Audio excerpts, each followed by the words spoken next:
Assalamualaikum warahmatullahi wabarakatuh. Perkenalkan, nama saya Muhammad Arifin dan teman saya Iqbal Hanafi Bangun. Kebetulan di sini saya akan menjelaskan dan mempresentasikan hasil UAS kelompok kami, yaitu data mining kelompok 1 dengan judul replikasi dan analisis model machine learning untuk klasifikasi kualitas udara. Nah, untuk selanjutnya akan dijelaskan oleh teman saya Iqbal Hanafi Bangun. Penelitian ini dilatar belakangi oleh meningkatnya pencemaran udara akibat kendaraan, industri, dan aktivitas lainnya yang berdampak pada kesehatan. Oleh karena itu, diperlukan sistem yang mampu mengklasifikasikan kualitas udara secara cepat dan akurat. Tujuan penelitian ini adalah untuk melakukan kajian literatur terhadap 15 artikel, mereplikasi model ELM, serta menganalisis hasil klasifikasi dan faktor-faktor yang memengaruhi kualitas udara. Pada bab 2, kami mengkaji 15 artikel yang membahas berbagai algoritma machine learning seperti Naive Bayes, KNN, Decision Tree, Random Forest Logistic Regression, dan ELM. Hasil kajian menunjukkan bahwa performa model tidak hanya dipengaruhi oleh algoritma, tetapi juga oleh proses pemrosesan data, standarisasi fitur, dan penyetelan parameter. Penelitian utama yang kami replikasi menggunakan metode ELM dengan hasil yang berupa akurasi 90% pada pembagian data 70:30 dan 15 hidden nodes.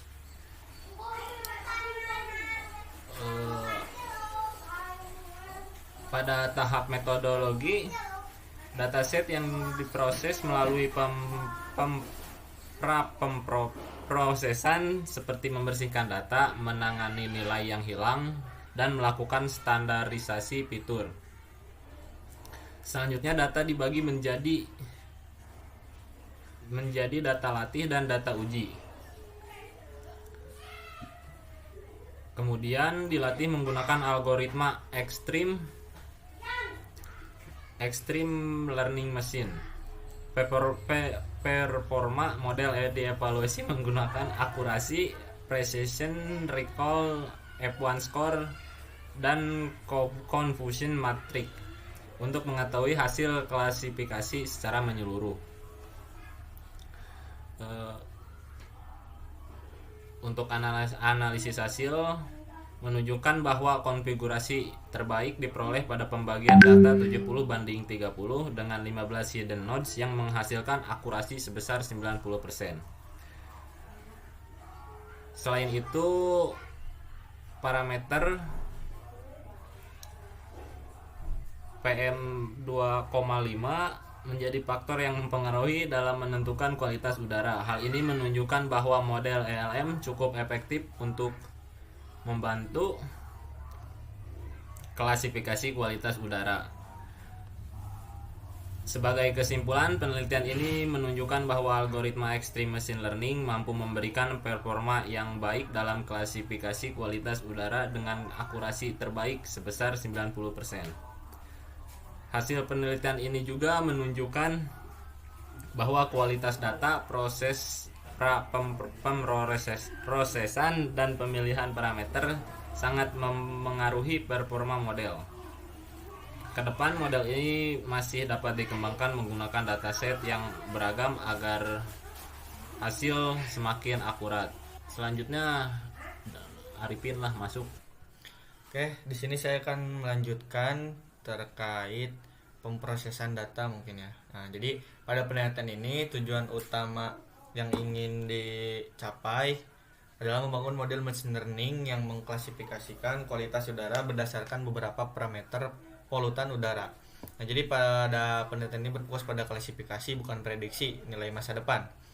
Secara umum proses yang dilakukan terdiri dari beberapa tahapan, yaitu yang pertama membuat dan memahami dataset, melakukan pemprosesingan data, melakukan standarisasi data, membagi data menjadi data training dan testing, membangun model menggunakan algoritma Extreme Learning Machine atau ELM, kemudian melakukan prediksi, selanjutnya mengevaluasi performa model, melakukan optimasi terhadap jumlah hidden node, dan terakhir membandingkan hasil dari beberapa konfigurasi. Nah, di sini saya akan menjelaskan tentang install library. Di sini ada kode install library dengan pip, minkey, install, click learning, pandas, numpy, matmut, dan export. Nah, adapun import library-nya, ketika pada kode import library, pada tahap pertama saya melakukan import beberapa library Python yang digunakan dalam proses analisis data dan machine learning. Library pandas digunakan untuk membaca, mengolah, dan memanipulasi data dalam bentuk data frame. NumPy digunakan untuk melakukan operasi numerik dan perhitungan berbasis array. Kemudian scikit-learn digunakan untuk proses pemprosesingan, pembagian data, serta evaluasi model. Selain itu, library visualisasi digunakan untuk membantu melihat hasil analisis secara lebih mudah. Nah, ini ada beberapa contoh untuk kategori yang ada di import library.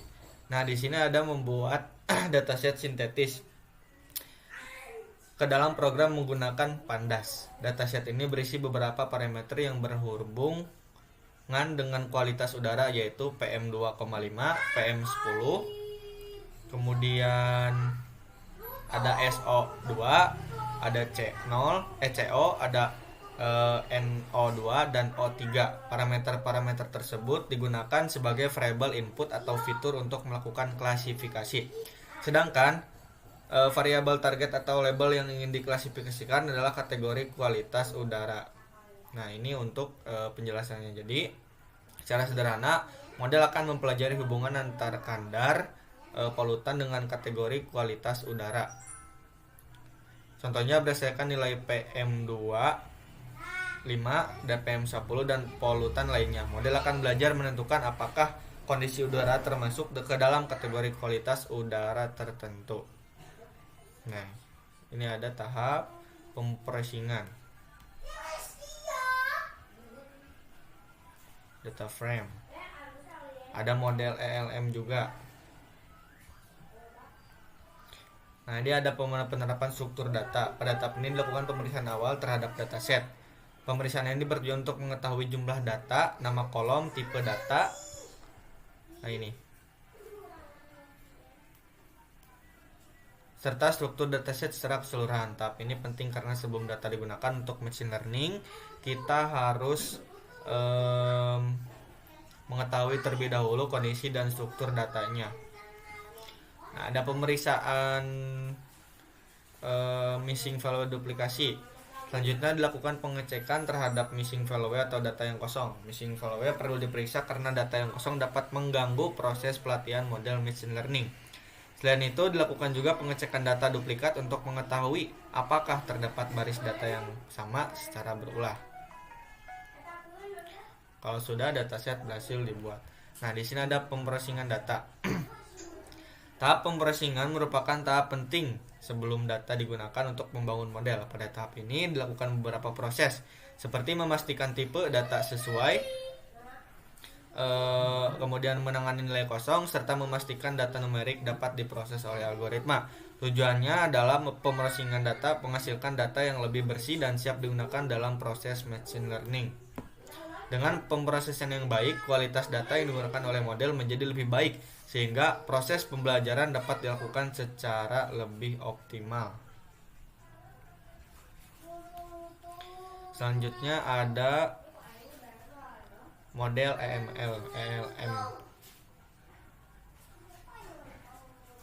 Setelah data dibersihkan, dataset dipisahkan menjadi dua bagian, yaitu fitur dan target. Variabel X berisi fitur atau parameter yang digunakan sebagai input model, yaitu PM2,5, PM10, SO2, CO, NO2, dan O3. Sedangkan variabel Y berisi target atau label kategori kualitas udara. Jadi, X adalah data yang digunakan model untuk belajar, sedangkan Y adalah jawaban atau kategori yang harus dipelajari oleh model. Selanjutnya, standarisasi data menggunakan standar scalar. Selanjutnya dilakukan proses standarisasi menggunakan standar scalar. Standarisasi dilakukan karena setiap fitur memiliki skala nilai yang berbeda. Sebagai contoh, nilai PM2 dapat memiliki skala yang berbeda dengan nilai CO atau SO2. Secara umum, standarisasi mengubah data berdasarkan nilai rata-rata dan standar deviasi sehingga data berada pada skala yang lebih terkontrol.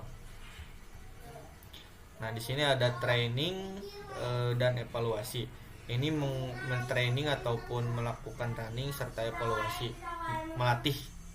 Kemudian ada simpan output CSV. Terus ada plot configuration matrix untuk memplotting. Kemudian ada download hasil. Di sini juga bisa di-download hasilnya. Nah, ini dataset berhasil dibuat. Nah, setelah pemrosesan tersebut, dataset sudah ada dan kita sudah bisa melihatnya mana yang sehat dari kategori dan mana yang tidak sehat atau sangat tidak sehat. Ini sudah ada. Nah, ini contoh matriks ELM-nya.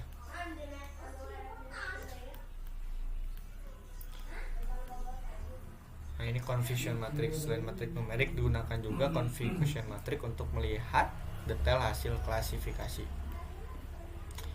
Nah, di sini ada tahap ELM performance, compression atau hidden layer shades. Di sini saya membuatnya untuk membandingkan hasil dari layer ataupun shades dataset. Setelah di running hasilnya seperti ini.